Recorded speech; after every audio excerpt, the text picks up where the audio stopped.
Good evening, all of you. Good evening, all. Good evening, Rutika. Good evening, Amini, Tejaswini. Good evening, Supriya. Good evening, Vedanti, Pragati. Good evening, Aryan. Good evening, Gaurav. Good evening, Manav. Good evening, Purval, Mranali, Nitisha. Good evening, Ishwari. Very good evening, all. Okay students, तो चलो आज का हम लोग session यहाँ पे जो start कर रहे हैं। आपको याद होगा हम लोगों ने लास्ट लेक्चर में जो है इकोलॉजी हम लोग कंप्लीट किए हैं, जिसमें इकोलॉजी हम लोगों का चल रहा था। और इकोलॉजी में भी हम लोगों ने ऑर्गेनिज्म एंड एनवायरनमेंट जो है ये वाला जो चैप्टर है वो हम लोगों का हो चुका है। देन इसी के साथ साथ अभी हम लोगों का इकोसिस्टम ये भी हो गया है। इकोसिस्टम के बाद हम लोगों को नेक्स्ट पोर्शन का जो यहाँ पे स्टडी करना है वो है हमारा बायोडाइवर्सिटी। ओके, बायोडाइवर्सिटी के साथ ही साथ हम लोगों को एनवायरमेंटल इश्यूज जो है वो भी हम लोगों को देखना है। बट इसके पहले आप लोगों का डिमांड था कि सर जो लास्ट टेस्ट पेपर हुआ था हमारा रिवीजन टेस्ट सीरीज, उसमें जो ह्यूमन फिजियोलॉजी के जो 3 चैप्टर्स आए थे, breathing, digestion and body fluid, इसके जो टेस्ट पेपर था उसका डिस्कशन जो है वो नहीं हुआ था। और आप लोगों की डिमांड के अकॉर्डिंग जो है ये वाला जो टेस्ट पेपर है ये वाला आज के इस सेशन में हम लोग डिस्कस करने वाले हैं। ओके, तो are you ready? You got the point. और इस पेपर के डिस्कशन के बाद नेक्स्ट पोर्शन जो हम जो स्टार्ट करेंगे वो वापस से हम इकोलॉजी पे आएंगे। और इकोलॉजी का नेक्स्ट पोर्शन जो है हम न्यू ईयर जो है 2021 वहां से हम लोग जो है अगेन फिर से स्टार्ट करेंगे। ओनली 2 चैप्टर्स आप लोगों के 12th के रिमेनिंग है। 12th होने के बाद वापस से रिमेनिंग 11th के जो चैप्टर रह गए हैं वहां पे वापस से हम रिटर्न जाएंगे। समझ गए? ओके, चलो तो सबसे पहले तो ये बताओ बेटा, इस संडे को जो आप लोगों का इकोलॉजी का जो पेपर हुआ है, इकोलॉजी में 2 चैप्टर्स हम लोगों ने रखे थे। 2 चैप्टर्स में हम लोगों ने एक तो क्या चीज बेटा, ऑर्गेनिज्म एंड एनवायरनमेंट, ये हमने रखे थे, ऑर्गेनिज्म एंड पॉपुलेशन, और साथ ही साथ इकोसिस्टम। कैसा था पेपर? कैसा गया सभी लोगों का? मैं वॉइस में आपको एक्सेस दे रहा हूं, आप म्यूट अनम्यूट करके बता सकते हो। कैसा था बेटा पेपर, जल्दी से बताइए। सबसे पहले तो ये बताओ मेरा आवाज आप लोगों को आ रहा है प्रॉपरली?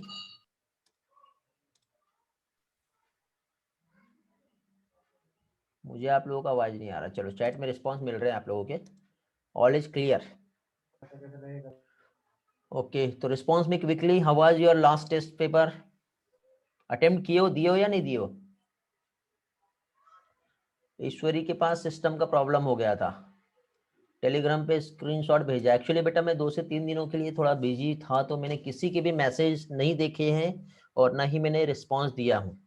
तो आज जिसके भी जो डाउट्स रहेंगे वो मैं क्लियर कराऊंगा, यदि आप लोगों के डाउट है तो।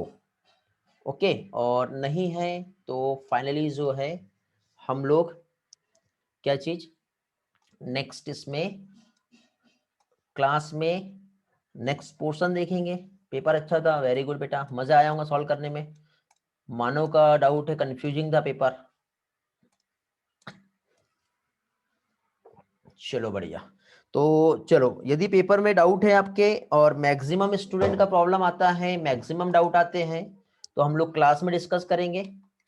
ओके, नहीं आते हैं तो मैं आपको पर्सनल टाइम दे करके समझा दूंगा। लास्ट टाइम कलर्स के कुछ डाउट थे बेटा, लास्ट पेपर को लेकर के, कलर्स क्लास में है कि रिस्पॉन्स करेंगे? यदि क्लास में हो कलर्स तो आपके कुछ डाउट रिमेनिंग है, पेंडिंग है, जो मैंने क्लियर नहीं करवाया हूं, तो आप मुझे रिमाइंड कराएंगे बेटा टेलीग्राम पे, ताकि मैं आप लोगों का, सिर्फ आपका ही डाउट है तो या तो मैं टेलीग्राम पे मैसेज जो है टेक्स्ट के थ्रू रिप्लाई दे दूंगा, या फिर मैं आपका पर्सनल टाइम लेकर के मैं आपको यहाँ पे एक्सप्लेन कर दूंगा। ठीक है बेटा? चलो, तो और लास्ट ईयर से रिलेटेड जिसके भी डाउट है वो मैं आप लोगों का क्लियर करवा दूंगा, बट आपके मैसेजेस मुझे दिखने चाहिए। आप बोलोगे कि सर कंप्लीट पेपर जो है वो एक काम करो, एक्सप्लेन कर दो, एक क्लास लेक्चर लेकर के। इकोलॉजी का जो लास्ट टेस्ट पेपर हुआ है वो आप लोग चाहते हो कि नहीं सर वो क्लास में ही सारा कुछ एक्सप्लेन कर दो तो क्लास में हो जाएगा, या फिर पर्टिकुलर कोई क्वेश्चन डाउट है तो वो ले लेंगे, बट डिपेंड करेगा बेटा मेजोरिटी। कितने स्टूडेंट जो है ये चाहते हैं कि क्लास में लास्ट पेपर डिस्कशन करना है? Raise your hand please. Hand raise होंगे तो जितने ज्यादा मेजोरिटी आएंगी हम देखेंगे, और नहीं तो पर्टिकुलर उसी पर्सन का जो है पेपर हम लोग यहाँ पर डिस्कस करेंगे। साइली ईश्वरी, लास्ट पेपर बेटा इकोलॉजी की बात हो रही है अभी, तो ये आज हम लोग जो डिस्कस कर रहे हैं ब्रीथिंग, डाइजेशन, ह्यूमन फिजियोलॉजी का हम देख रहे हैं। प्रणाली, मानव, तृप्ति, वैष्णवी, निधि, सुप्रिया। चलो सभी लोग पहले हैंड रेज करना स्टार्ट करो, कितने हैंड रेज आ रहे हो हम देखते हैं पहले। क्विकली बेटा raise your hand. 14 participant, 15, 16 participant, 17 participant, 18 out of 42, 23, 25। Very good, great, बहुत बढ़िया। चलो तो 43 स्टूडेंट में 25 पार्टिसिपेंट का हैंड रेज हुआ। ओके, तो हैंड रेज वाले पार्टिसिपेंट विन कर गए। मींस नेक्स्ट जो है टेस्ट डिस्कशन आपका इकोलॉजी पे हम लोगों का होगा, ठीक है। और इकोलॉजी के क्वेश्चंस जो है वो हम लोग डिस्कस करेंगे टेस्ट पेपर का। बट आज हम लोग यहाँ पे जो टेस्ट डिस्कशन हम कर रहे हैं, ये जो 3 चैप्टर है डाइजेशन, ब्रीथिंग और बॉडी फ्लूइड, इसे हम लोग करेंगे। ओके, गौरव का हैंड रेज नहीं हो रहा शायद। ओके चलो, साहिल का भी नहीं हो रहा, चैट में रिस्पॉन्स मिला है, मानव का भी आया है। चलो ग्रेट। चलो बेटा पोल करने की नीड नहीं है, आपका वैसे ही पार्टिसिपेंट हैंड रेज में आप विन कर गए। तो नेक्स्ट पेपर में हम लोग जो है, नेक्स्ट पेपर में मतलब नेक्स्ट जो लेक्चर है, नेक्स्ट लेक्चर मींस ये वाले डिस्कशन के बाद का जो लेक्चर रहेगा, मुझे ज्यादा तो ऐसा लग रहा है कि लेक्चर 3 सीरीज में जाएगा, 1 2 3। ठीक है, ऐसा हो सकता है, मैंने इसलिए पहले से यहाँ पे 1 2 3 दे दिया। बट कोशिश करेंगे कि हम 1 या 2 लेक्चर में ही हम इस पेपर का डिस्कशन कंप्लीट कर दें। बट यहाँ पे लेंदी पेपर इसलिए जाने वाला टाइम, बिकॉज यहाँ पे कुछ बैच के स्टूडेंट ऐसे हैं जिनका ह्यूमन फिजियोलॉजी नहीं हुआ है, तो हम उन लोगों को भी फोकस करते हुए यहाँ पे हर एक पार्ट जो कि इंपॉर्टेंट है वो हम लोग यहाँ पर डिस्कस करने वाले हैं। समझ गए बेटा? क्लियर हो गया? तो इस तरह से यहाँ पे हम लोगों का डिस्कशन होगा। तो पहले तो बेटा एक काम करेंगे, जितने भी भंडारा और साथ ही सब, पहले तो सभी लोग बेटा हैंड ओवर कर लो। एंड भंडारा एंड सदर ब्रांच के जो स्टूडेंट हैं वो हैंड रेज करेंगे। मुझे देखना है कितने स्टूडेंट अभी यहाँ पे भंडारा एंड सदर ब्रांच से हैं। बाकी सभी लोग हैंड लोअर कर लेंगे बेटा जल्दी से, क्विकली। मुझे सिर्फ भंडारा और सदर ब्रांच के स्टूडेंट चेक करना है बेटा। अटेंडेंस भी जाएंगी आपकी, मैं स्क्रीनशॉट ले रहा हूं। ओके, अंकिता, गामिनी, साइली। अंकिता आप कौन से ब्रांच से हो बेटा, रिस्पॉन्स करो। वैष्णवी, सायमा, लियांशु, निधि, साइली। अनिकेत नहीं दिखाई दे रहा आज मुझे, अनिकेत किधर है बेटा?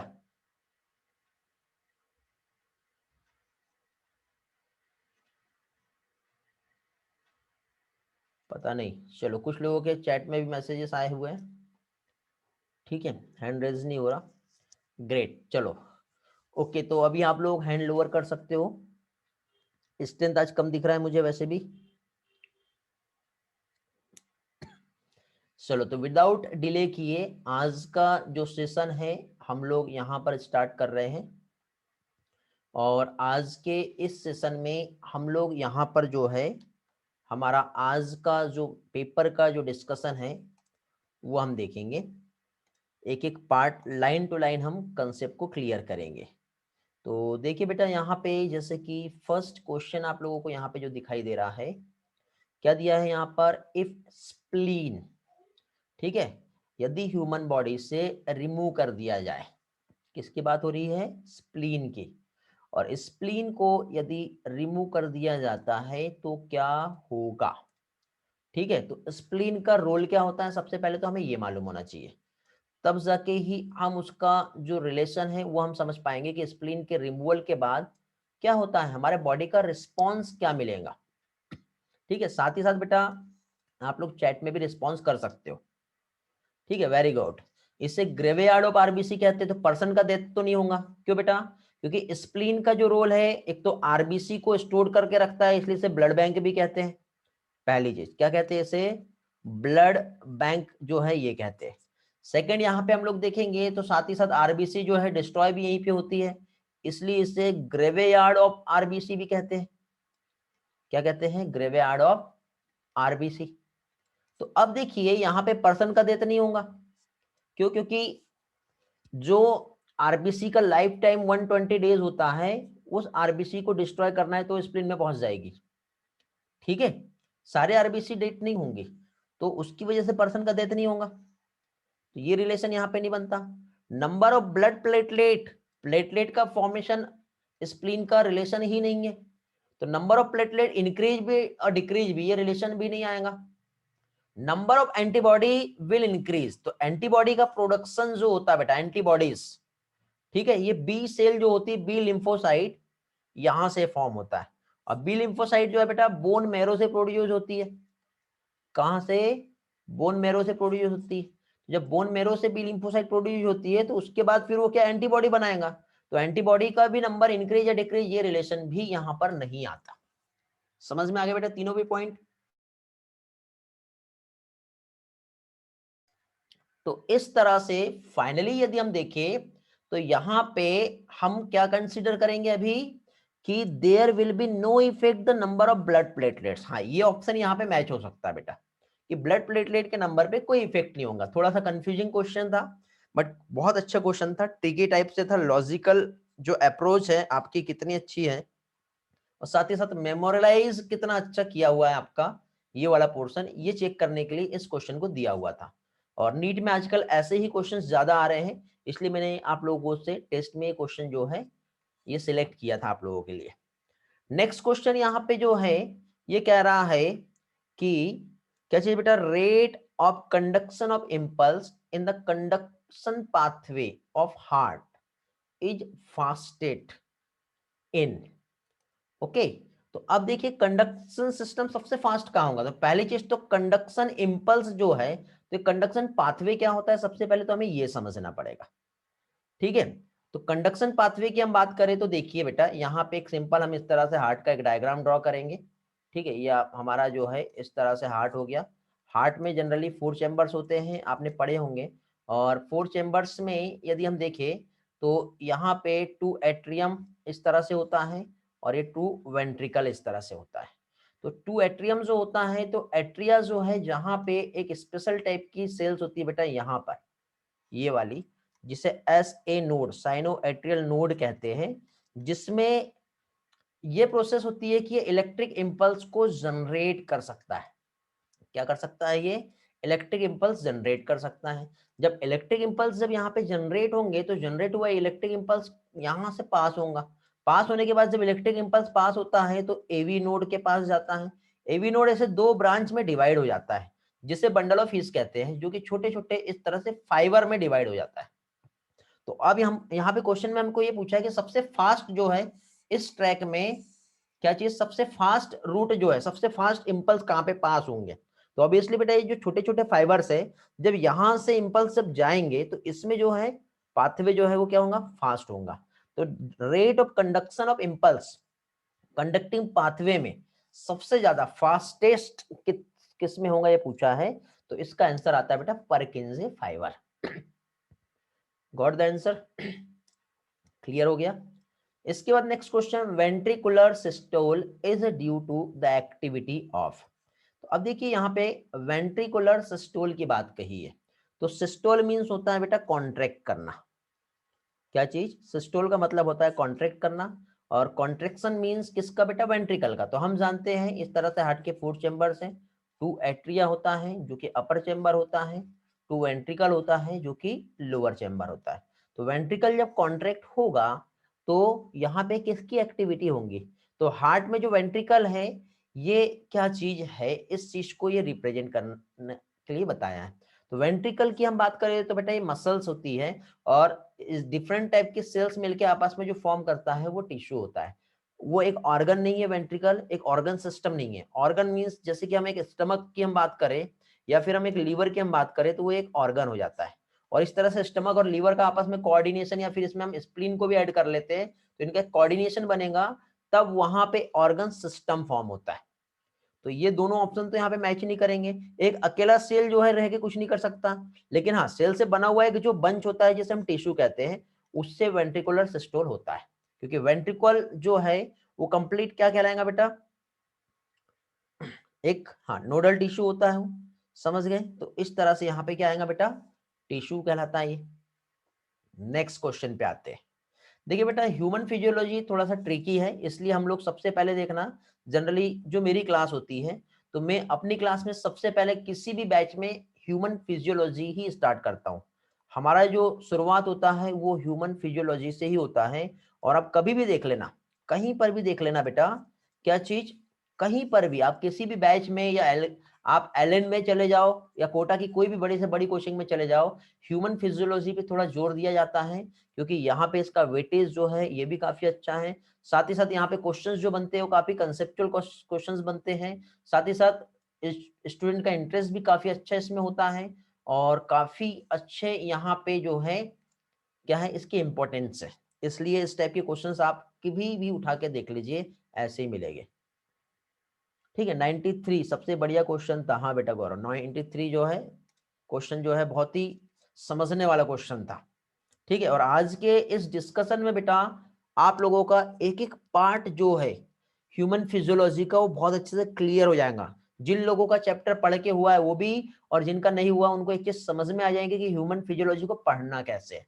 तो अभी यहाँ पे देखो नियर अबाउट हमारे पास अभी 51 का स्ट्रेंथ है, और ये 51 ऑल स्टूडेंट के लिए बेटा एक मैसेज है कि ह्यूमन फिजियोलॉजी को समझ लिए तो बहुत अच्छा बेनिफिट मिलेगा। जिन बैच में नहीं हुआ है, हमारे पास रिकॉर्डेड लेक्चर अवेलेबल है। जिस बैच का डाउट है या फिर किसी भी पर्टिकुलर स्टूडेंट का डाउट है, सारी रिकॉर्डिंग ह्यूमन फिजियोलॉजी की आपको यूट्यूब के हमारे प्लेलिस्ट में मिल जाएगी, वहां पर जाके आप लोग देख सकते हो। ठीक है, काफी अपडेटेड लेक्चर्स मिलेंगे। इवन बेटा एलकेएम के ऑल स्टूडेंट जिनका ऑलरेडी ऑफलाइन क्लास में भी ये चैप्टर ये पोर्शन हो चुका है, आप ट्राई कीजिए। कुछ चैप्टर आपको ऐसे मिलेंगे जिसमें रियल में आपको मजा आएगा। मैं आपको एक लोकोमोशन का एक जो है पार्ट सजेस्ट करता हूं बेटा। लोकोमोशन में जो मसल कॉन्ट्रेक्शन का मैकेनिज्म्स है, ये आप लोग एक बार देखेंगे। ठीक है, केमिकल कोऑर्डिनेशन मिल जाएगा बेटा, अभी थोड़ा वेट करो। ठीक है, आप सबसे पहले मसल कॉन्ट्रेक्शन का एक बार वीडियो देखना बेटा। मैक्सिमम स्टूडेंट को प्रॉब्लम होती है। मसल कॉन्ट्रेक्शन के दो पार्ट है, एक एनिमेशन वाला है और एक विदाउट एनिमेशन वाला है। मतलब एक टोटल बोर्ड लेक्चर है, बहुत अच्छे डायग्राम से समझाया हुआ है।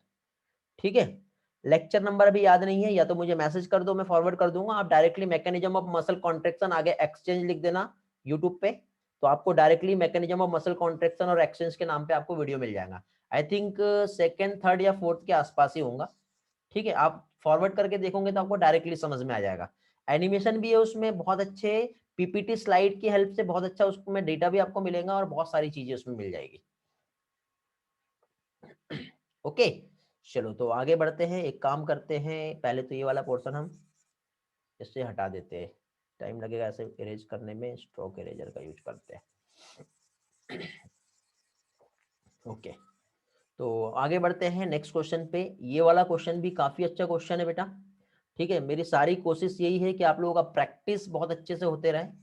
ठीक, और आगे का शेड्यूल जो है वो भी मैं आप लोगों को जो है यहाँ पे देने वाला हूँ। आगे का शेड्यूल जो रहेगा वो कंटेंट वाइज रहेगा।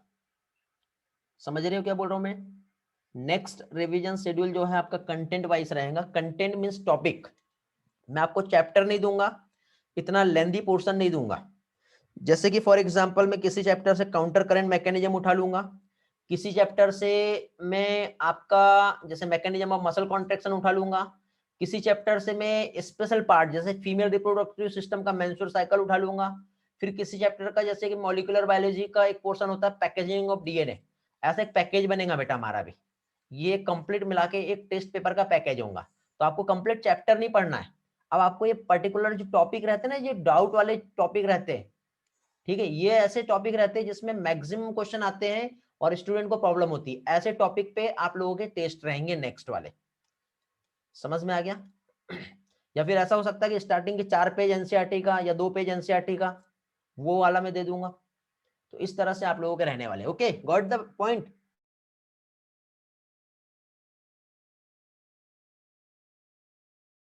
वेरी गुड, चलो सभी लोग एग्री कर रहे हैं इस बात को, बहुत अच्छी बात है। इसी तरह से बेटा हमारा प्रैक्टिस बहुत अच्छे से होने वाला है। ग्रेट, तो आगे बढ़ते हैं। नेक्स्ट क्वेश्चन यहाँ पे जो दिया है, कॉलम को मैच करने के लिए कहा हुआ है, और मैच द कॉलम जो है जैसे कि लिम्फेटिक सिस्टम जो होता है ये क्या करता है। ठीक है, क्वेश्चन काफी अच्छा है। लिम्फेटिक सिस्टम, मैक्सिमम स्टूडेंट को बेटा लिम्फेटिक सिस्टम में प्रॉब्लम आती है, A lymphatic system to drain back the tissue fluid to the circulatory system। देखो अभी यहाँ पे कंसेप्ट क्या है समझने वाला, ये समझेंगे हम। देखिए लिम्फेटिक सिस्टम की बात यदि हम करें तो देखो ये हमारा एक टिश्यू है, जैसे कि ये मान के चलो कि ये कोई ऑर्गन है, ये क्या हो गया, एक ऑर्गन हो गया। इस ऑर्गन में यदि हम देखें तो इधर साइड से इस तरह से ये हमारा ब्लड है, और ब्लड जब आगे पास होगा तो इस तरह से बेटा ये डिवाइड हो जाएगा छोटे छोटे ब्रांच में हमारे, और ये यहां से ऐसा पास हो जाता है। तो हम जानते हैं कि ब्लड में जितना भी इंप्योरिटीज है या जो भी सब्सटेंसेस यहाँ पे प्रेजेंट है, ठीक, वॉट एवर जो भी है यहाँ पर, तो ये ब्लड में की हेल्प से जब इधर आएंगे तो यहाँ आने के बाद ये सारा सब्सटेंस इधर जाएगा। तो ये ऑर्गन का जो ये वाला एरिया जो होता है ये इंटरसेलुलर स्पेस कहलाता है, और इसी के साथ साथ ये एक स्पेशल टाइप के सेल्स है। अब यहाँ पे सेल्स में क्या हो रहा है बेटा, मेटाबॉलिज्म हो रहा है। तो ऑब्वियसली जब मेटाबॉलिज्म होगा तो यहाँ पे बाय प्रोडक्ट बनेंगे जो इस तरह से ब्लड और इंटरस्टिशियल फ्लूइड और सेल्स के बीच में एक्सचेंज होगा। लेकिन बेटा ऐसा भी हो सकता है कि इस ब्लड के साथ कुछ पैथोजन फॉरेन पार्टिकल भी आ रहे हो, इस तरह से आ सकते हैं, आप समझ सकते हो। तो जब पैथोजन या फॉरेन पार्टिकल्स जब यहाँ पे आएगा तो यहाँ पे क्या होगा, उस पैथोजन या फॉरेन पार्टिकल्स को हमारे बॉडी से रिमूव करना है। तो हमारे बॉडी से रिमूव करने के लिए यहाँ पे क्या है, एक ऐसा सिस्टम बना जिसे कहते हैं बेटा लिम्फेटिक सिस्टम। तो लिम्फेटिक सिस्टम भी इसी के साथ साथ इसी तरह से चलेगा, ठीक है। मैंने उसको इस तरह से रोटेट कर दिया, मतलब इसी के साथ साथ बेटा जैसे कि ये ब्लड वेसल्स है तो उसी के बाजू में एक लिम्फ वेसल्स का भी एक ऐसा नेटवर्क होता है। तो यहाँ से जितने भी जो ब्लड इंटरस्टिशियल फ्लूइड है ये यहाँ पे आने के बाद ये सेल से डायरेक्टली कहाँ चले जाता है, ये इस तरह से हमारे जो लिम्फ होता है इसमें जाके मिक्स हो जाता है। लिम्फ मींस टिश्यू फ्लूइड ही हुआ ना बेटा, ये यहाँ पे जो है, तो ये यहाँ पे इस तरह से चला गया। अब जब ये यहाँ पे इस तरह से चला गया तो ये क्या होगा, ऐसा घूमते हुए फिर ये आगे बढ़ेगा। तो यहाँ पे ये मान के चलो कि ऐसा पानी की टंकी है, जैसे कि इधर से रिवर आ रही है, रिवर आती है तो यहाँ पे देखो एक वाटर प्यूरिफायर सिस्टम होता है। जैसे कि फॉर एग्जांपल हो सकता है कि ये गार्बेज है, ठीक है, हमारा घरों से निकला हुआ वेस्ट प्रोडक्ट है सीवेज, तो सीवेज को डायरेक्टली हमको रिवर में पहुंचाना है तो हम डायरेक्ट नहीं पहुंचाएंगे, उसको ट्रीट करते हैं और ट्रीटमेंट के बाद हम आगे पहुंचाते हैं। तो एज इट इज बेटा ये हमारा जो ब्लड है ये इम्प्योर ब्लड हम कह सकते हैं, ये लिम्फ है हमारा। तो ये लिम्फ जो है तो ब्लड से रिलेटेड जितना भी जो पोर्शन जो कंटेंट है, मिनरल्स कह लो या हो सकता है कि इसमें किसी भी टाइप के पैथोजेंस है, वो सारे भी यहाँ पे रहेंगे। और जब ये यहाँ से पास होता है तो यहाँ पे एक स्पेशल टाइप का बेटा नोडल टिश्यू प्रेजेंट होता है जिसे कहते हैं लिम्फ नोड। ये एक चेक पॉइंट होता है बेटा, ये एक चेक पॉइंट होता है कि ये जो ब्लड यहाँ से जो पास हुआ तो जो लिम्फ में आया है और लिम्फ में किसी भी टाइप के पैथोजन होंगे तो उसको यहीं पे किल कर दिया जाएगा, और ये रिटर्न बैक वापस से ऐसा घूम फिर के ये हमारा जो है क्या था बेटा, ये हमारा जो ब्लड कैपिलरी है, ठीक है, ये आर्टरी से जब ब्लड आया और वेन से जब वापस रिटर्न जाएगा तो यहाँ पे रिटर्न बैक आता है, समझे। अब देखो ये वाला ऑप्शन आपको समझेगा, लिम्फेटिक सिस्टम क्या कर रहा है, to drain back tissue fluid to the circulatory system. Option समझा। इस वर्ड का मीनिंग बहुत से स्टूडेंट को क्या कह सकते हैं बेटा, समझता ही नहीं है कि इसका मीनिंग क्या है, क्या बोलना चाह रहा है। ये एनसीईआरटी का डायरेक्ट स्टेटमेंट है, डायरेक्ट लाइन है। अब आपको समझाऊंगा कि एक्चुअली इसका मीनिंग क्या है, रटना नहीं है, समझना है, ओके। इसलिए पेपर डिस्कशन बहुत जरूरी था ये वाला, और पेपर डिस्कशन जरूरी नहीं था, ये पेपर बनाया भी इसी तरह से है ताकि आपका रिविजन अच्छे से हो जाए। हाँ बेटा, वो क्या कर रहा है, उसको प्यूरिफाई करके रिटर्न भेज रहा है। Very good Shubham. ठीक, इसके बाद नेक्स्ट जो है क्या आ रहा है बेटा, पल्मोनरी वेन। पल्मोनरी वेन जो होता है कहाँ होती है, चलो तो अब देखते हैं। आपको याद आ रहा होगा, आप लोगों ने यदि हार्ट का डायग्राम पढ़े होंगे आपको याद होगा, तो थोड़ा सा इसको भी हम रिवाइज कर लेते हैं। ये देखो ये वाला हमारा जो हो गया इस तरह से हमारा हार्ट हो गया, ऐसा डब्बे ही बना लेते हैं हम लोग समझने के लिए। इधर साइड जो है हमारा ये ऐसा लंग्स रहता है और इधर साइड हमारा बॉडी है। तो हम जानते हैं बहुत अच्छी तरह से कि अब जो भी ब्लड है, ठीक है, जो भी ब्लड है वो यहाँ, अब देखो बहुत से स्टूडेंट को ये वाले डायग्राम से नहीं समझेगा, एक काम करते हैं इसको थोड़ा सा मॉडिफाई करते हैं। ये हमारा आर्टरी और ये वेंट्रिकल, वेंट्रिकल से ब्लड ये ऐसा आगे पास हो गया, ठीक है। इसी के साथ साथ हम लोग नेक्स्ट जो है ये हमारा एट्रिया, कौन सा एट्रिया बेटा, राइट या लेफ्ट, राइट एट्रिया में ये, और ये क्या हो गया, राइट वेंट्रिकल।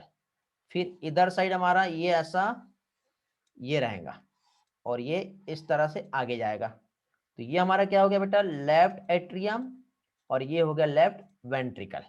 अब ध्यान से समझना क्या समझा रहा हूं मैं यहाँ पर। यहाँ पे हम लोग देख रहे हैं कि इधर साइड जो है बेटा सुपेरियर और इंफेरियर वेना का हुआ है, यहां से ब्लड आएगा, ठीक है। और इधर साइड से जो ब्लड आ रहा है हमारा, ये हमारा जो है ये कहलाता है पल्मोनरी वेन। यहां से ब्लड जो जा रहा है ये क्या कहलाएगा, पल्मोनरी आर्टरी। ओके, क्या कहलाएगा ये, पल्मोनरी आर्टरी। तो ये जो हो गया पल्मोनरी आर्टरी क्या कर रही है बेटा, यहां से ये देखो, यहां से डीऑक्सीजनेटेड ब्लड कहां भेज रही है, लंग्स से, लंग्स तक। पल्मोनरी वेन क्या कर रहा है, ये ऑक्सीजनेटेड ब्लड लंग से लेफ्ट एट्रिया में आ रहा है। अब क्वेश्चन को पढ़ेंगे वापस से हम लोग, ठीक है। क्या बोला इसने, पल्मोनरी वेन क्या करेगा बेटा, ऑक्सीजनेटेड ब्लड जो है वो कैरी करेगा। कहां से कैरी कर रहा है, तो देखो डायग्राम वापस से, इसके जस्ट ऊपर में यहाँ पे कौन बैठा हुआ है बताओ, इस तरह से पढ़े होंगे आप लोगों ने, डायग्राम याद आ रहा है, ये आपका लंग्स है। तो इस लंग्स से जो ऑक्सीजनेटेड ब्लड आ रहा है इस तरह से, तो ये जो ऑक्सीजनेटेड ब्लड जो है ये कहाँ जाएगा बताओ, ये ऑक्सीजनेटेड ब्लड ये ऐसा होते हुए डायरेक्टली पल्मोनरी वेन से हमारे लेफ्ट एट्रियम में आएगा।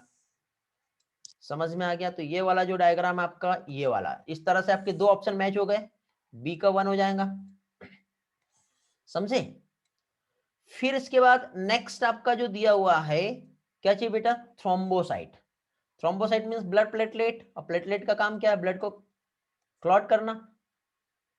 ओके, और बचा क्या, लिम्फोसाइट। तो लिम्फोसाइट हमारा इम्यून रिस्पॉन्स में हेल्प करता है।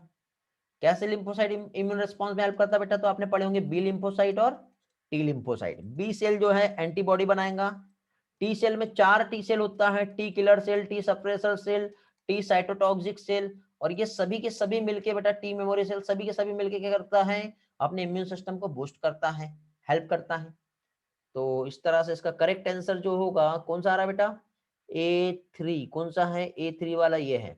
B1 ये भी सेम हो रहा है। C4 है क्या, नहीं है, C2। तो करेक्ट आंसर क्या आएगा इसका, C2 ही है ना, नहीं C4 ही तो आ रहा है। B is the correct answer.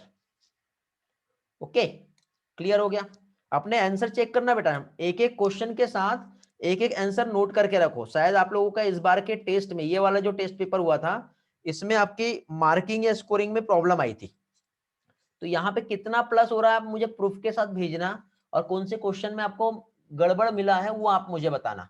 आप पर्सनल मैसेज करना, आपके 300 प्लस जा रहे हैं, 292 जा रहे हैं, या 293 जा रहे हैं, जितना भी जा रहा है, समझे, आप मुझे रिस्पॉन्स करेंगे बाद में। ओके, चलो आगे बढ़ते हैं। नेक्स्ट पोर्शन जो है आर्टिफिशियल पेसमेकर, जिसको इम्प्लांटेड किया है subcutaneous and connected to the heart एक पेशेंट में। तो क्या होने वाला है, ये क्यों किया, पहली चीज तो आर्टिफिशियल पेसमेकर क्या होता है वो हम समझ लेते हैं। देखो बेटा, ये हम लोगों ने थोड़ी देर पहले ये जो हार्ट का डायग्राम बनाए थे, यहाँ पे आपको दिखाई दे रहा होगा। तो इस हार्ट के डायग्राम में एक्चुअली हुआ क्या है, यहाँ पे इस तरह से एक क्या है बेटा, साइनोइट्रियल नोड था, जो इलेक्ट्रिक इंपल्स को जनरेट करने में हेल्प कर रहा था। अब हुआ यह है कि ये साइनोइट्रियल नोड जो है ना, जैसे काम कर रहा था वो कर नहीं पा रहा, तो यहां से यहां तक के इंपल्स नहीं जा पा रहे।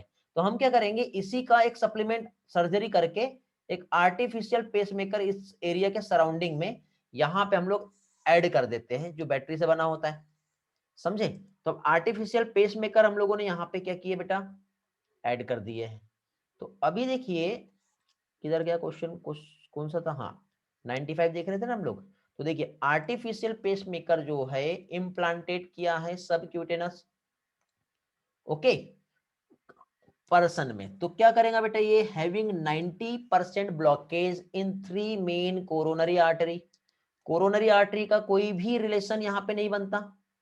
क्यों नहीं बनता बेटा कोरोनरी आर्टरी का रिलेशन, क्योंकि कोरोनरी आर्टरी जो है ये ऑक्सीजनेटेड ब्लड जो होता है ये हार्ट की मसल्स तक के पहुंचाता है, ठीक है।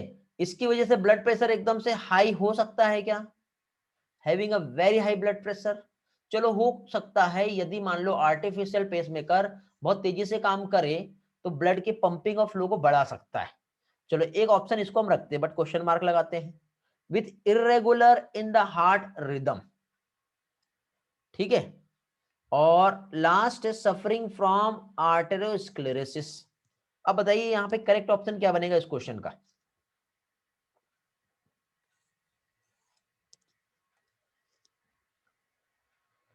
देखिए ये क्यों किया गया, ऐसा है, ब्लड प्रेशर हाई होगा तो उसकी वजह से आर्टिफिशियल पेसमेकर लगाएंगे क्या? नहीं। कोरोनरी आर्टरी में ब्लॉकेज हुआ उसकी वजह से हम आर्टिफिशियल पेसमेकर लगाएंगे क्या? नहीं। हाँ, लेकिन इरेगुलर रिदम होता है हमारा हार्ट का, तो उस टाइम पे बेटा हम आर्टिफिशियल पेसमेकर का यूज करेंगे। तो उस तरह से इसका करेक्ट आंसर जो है सी आएगा, समझे? इसलिए मैंने यहाँ पे पहले क्वेश्चन मार्क आप लोगों को समझाया था। ओके, क्लियर हो गया? चलो next question, again match the column वाला क्वेश्चन है। ओके, अब ये जो मैच द कॉलम क्वेश्चन है, तो इसमें पहली चीज तो कार्डियक अरेस्ट। अब ये देखो मैक्सिमम स्टूडेंट को यहाँ पे ये वाले पोर्शन में प्रॉब्लम आती है, ठीक है? कौन सा? ये जो हार्ट से रिलेटेड डिसऑर्डर है, cardiac arrest, heart failure, heart attack और एंजीना। ओके, तो ये हम लोग समझेंगे। अभी यहाँ पे ईश्वरी का एक डाउट आ रहा है, डी वाला जो है एक्सप्लेन करना है, ऐसा रिस्पांस मुझे मिल रहा है। ओके ठीक, तो देखिए बेटा यहाँ पे जो डी ऑप्शन जो यहाँ पे जो दिया हुआ है, ये क्या कहना चाह रहा है वो हम समझेंगे। तो ऑप्शन जो डी है इसमें आर्टेरोस्क्लेरोसिस दिया है। सबसे पहले मुझे ये बताओ बेटा ईश्वरी, आपको एथेरोस्क्लेरोसिस पता है कि क्या होता है? वॉइस ब्रेक हुआ? ओके जस्ट वेट, थोड़ा सा वेट कर लेते फिर वॉइस सही हो जाएगा। जस्ट वेट, अभी सही है? वॉइस ओके है भी? अब क्लियर है, ग्रेट। तो देखिए यहाँ पे ईश्वरी आपका डाउट में क्लियर कर दे रहा हूं। हाँ, यहाँ पे देखिए दो टर्म होते हैं, एक होता है एथेरोस्क्लेरोसिस और एक होता है आर्टेरोस्क्लेरोसिस। अब दोनों में डिफरेंस क्या है ये हम समझते हैं। ओके, तो अब देखिए बेटा एथेरोस्क्लेरोसिस में यदि हम आए तो it is also known as CAD. CAD means coronary artery disease. और कोरोनरी आर्टरी डिसीज कब होती है? जैसे कि सपोज ये हमारा एक आर्टरी है इस तरह से, ठीक है? कौन सा आर्टरी है बेटा? ये कोरोनरी आर्टरी है। अब इस कोरोनरी आर्टरी में यदि इस तरह से कुछ फैटी एसिड सब्सटेंस डिपॉजिट हो जाए, ठीक है, अब ये ऐसा डिपॉजिट हो गया यदि इस कोरोनरी आर्टरी में, तो यहां पे क्या होगा बेटा? क्या दिख रहा है आपको यहाँ पे? ये जो इसका जो ल्यूमेन था कोरोनरी आर्टरी का, ये क्या हो गया बेटा? नैरो हो गया।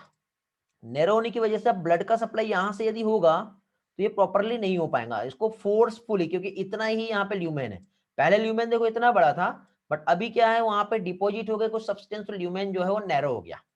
तो जब ल्यूमेन नैरो हो जाता है तो उस टाइम पे ब्लड का फ्लो रुक जाता है।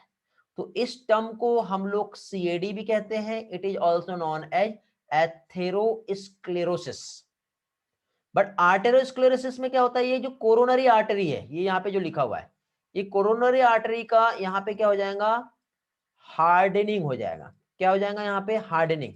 तो हार्डनिंग ऑफ कोरोनरी आर्टरी, इस कंडीशन को आर्टेरोस्क्लेरोसिस कहते हैं। हार्ड हो जाती है बेटा, ये जनरली इलास्टिक होती है बट ये हार्ड हो जाती है बेटा।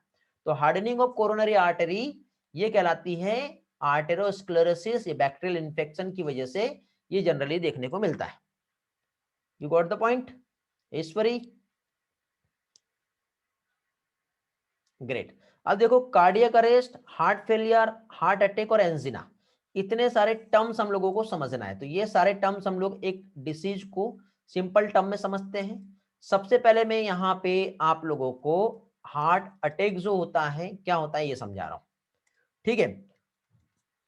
तो हार्ट अटैक के का मतलब ये है कि जैसे कोई हार्ट है, तो हार्ट में जो मसल्स है, जो सेल्स है, यदि ये डेड हो जाएगी, सेल्स या फिर टिश्यू जो है जब डेड हो जाएगा, तो टिश्यू डेड हो जाएगा, तो अब ये बताइए इस टर्म को हम क्या कहेंगे? क्यों होगा ये? तो कोई भी एक इस तरह से सेल्स है, ये किसी कारण से कोई बैक्टीरिया का इन्फेक्शन हो गया तो टिश्यू का डेथ हो गया। तो डेड ऑफ टिश्यूज या सेल्स, हार्ट सेल्स, इस टर्म को हार्ट अटैक कहते हैं। ध्यान से समझना क्या कह रहा हूं मैं, डैमेज हो गया, ठीक है, टिश्यू जो है वो क्या हुआ, डैमेज हो गया, ठीक है, सेल्स डेड हो गए। अब जब डेड हो गई तो इसके बाद क्या होगा बेटा, हार्ट फेल होगा। तो इसके बाद जो है हम टर्म जो है क्या यूज करेंगे, हार्ट फेलियर। तो हार्ट फेलियर जो है इस टर्म को हम क्या कहेंगे, तो हार्ट फेलियर मतलब जब हार्ट जो है प्रॉपर अमाउंट में ब्लड को पंप नहीं कर पाता। तो ब्लड की जब पंपिंग नहीं हो पाएगी तो उस टाइम पे हम टर्म को क्या कहते हैं बेटा, हार्ट फेलियर। ध्यान से समझना, अभी ही याद हो जाएगा। डेथ ऑफ द टिश्यू या सेल्स, हार्ट अटैक, ब्लड की पंपिंग जो है प्रॉपरली नहीं हो पा रही है तो वो क्या कहलाएगा, हार्ट फेलियर। इसके बाद एक आता है कार्डियक अरेस्ट। क्या होता है, कार्डियक अरेस्ट। कार्डियक अरेस्ट की हम बात करें तो देखो जनरली क्या होता है बेटा, यहां पे हार्ट जो होता है इसमें जो कार्डियक साइकिल होती है वो 0.8 सेकेंड की होती है, और एक जो है एक साइकिल में 1 बीट होता है। तो जब हार्ट बीट जो है मतलब एक बीट में 70 ml ब्लड जो है हार्ट से पंप होता है। तो अब यदि यहाँ पे ये बीट जो है प्रॉपर ना हो पाए, ये बीट यदि यहाँ पे रुक जाती है, स्टॉप हो जाती है, तो इस बीट को हम क्या कहेंगे बताओ, स्टॉप द बीट, ये कहलाता है कार्डियक अरेस्ट। समझ में आ गया। ये सारी कंडीशन बेटा देखो, हार्ट फेल होने का रीजन ये देखो, कोरोनरी आर्टरी यदि मान लो इसमें ब्लॉकेज आ गया तो भी हार्ट फेलियर हो सकता है। कोरोनरी आर्टरी डिसीज जिसे हम कहते हैं, कुछ बैक्टीरिया का इन्फेक्शन हो गया उसकी वजह से भी हो सकता है, एज की वजह से भी हो सकता है, माल न्यूट्रिशन की वजह से भी हो सकता है, बहुत सारे कारण है, बहुत सारे रीजन हो सकते हैं। अब मुझे ये बताओ बेटा, आपको तीनों भी टर्म समझा, अटैक, फेलियर और कार्डियक अरेस्ट। मैक्सिमम स्टूडेंट को यहाँ पे प्रॉब्लम आती है। अब देखो हम क्वेश्चन को सॉल्व करेंगे, ठीक है। देखो ये बहुत ट्रिकी पेपर था बेटा आप लोगों के लिए और कंसेप्चुअल पेपर था। इसमें आपको समझ में आ गया होगा ह्यूमन फिजियोलॉजी क्या चीज है और क्वेश्चन कैसे आएंगे, ठीक है। और आज इस डिस्कशन से एक एक पार्ट आपके ऐसे क्लियर हो जाएंगे ना बेटा कि ह्यूमन फिजियोलॉजी का जो मेन कोर कंसेप्ट है वो इसी पेपर में, समझे। और ये आज का लेक्चर आपके लिए इतना इंपॉर्टेंट है क्योंकि देखो यदि ये चैप्टर हमारा करंट में हुआ रहता तो मैं आपका इतना सारा डिस्कशन नहीं लेता, मैं डायरेक्ट आंसर पे जाता और खत्म कर देता, आगे बढ़ जाता। बट मैं क्या कर रहा हूँ, एक एक क्वेश्चंस को आप लोगों के साथ शेयर कर रहा हूँ और डिस्कस कर रहा हूँ, इसलिए क्योंकि हम लोग बहुत पहले पढ़े हुए चैप्टर, तो रिवीजन आपका अच्छे से हो जाएगा बेटा। तो पेपर का डिस्कशन आज का जो है बहुत मायने देता है। यदि कोई स्टूडेंट, कोई फ्रेंड्स आपके आज के लेक्चर में नहीं होंगे तो उन्हें सजेस्ट करना कि ये रिकॉर्डिंग एक बार जरूर देखो वो लोग, ठीक है, क्योंकि उनकी वजह से आपका भी भला होगा और आपकी वजह से उनका भला हो जाएगा फिर। तो अब देखो बताओ, कार्डियक अरेस्ट की हम बात करते हैं अभी। अब आप एक एक पार्ट का आंसर देंगे। कार्डियक अरेस्ट क्या हुआ था, क्या बताया था मैंने, अरेस्ट, स्टॉप बीटिंग, बीट नहीं हुआ था। अब मुझे बताएंगे हार्ट फेलियर जो है ये क्या होगा। हार्ट फेल मींस पंप नहीं किया था ब्लड इफेक्टिवली। हार्ट अटैक क्या बताया था मैंने, हार्ट मसल्स डेथ हो गई थी, सडनली डैमेज हो गया था। तो जब डैमेज होगा तब पंप नहीं होगा, तो लेकिन डैमेज तो पहले होगा ना, हार्ट अटैक पहले आएगा। और एंजिना मींस क्या होता है, चेस्ट पेन, तो ये तो ऐसे याद रह जाता है।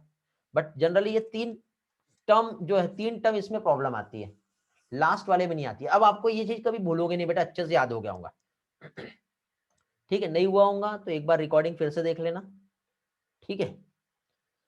चलो अगेन ये वाला क्वेश्चन भी बहुत अच्छा है। आईवीसी का फुल फॉर्म क्या है, कोई जानता है, जल्दी से बताएंगे। What do mean by IVC, response me quickly, yes या नो भी आंसर दे सकते हैं। देखो जितना डिले आपके तरफ से होगा उतना लेक्चर डिले होगा, फिर 1 2 3 लेक्चर के बाद वो और 4 में चला जाएगा। चलो कुछ लोगों का आंसर नो में आया है, कुछ लोगों का आंसर कुछ और आया है। वेरी गुड यार मृणाली, बहुत बढ़िया यार, very great. No Sneha, very good. Dimple once again, आपका भी आंसर बहुत सही है बेटा, ये है inferior vena cava.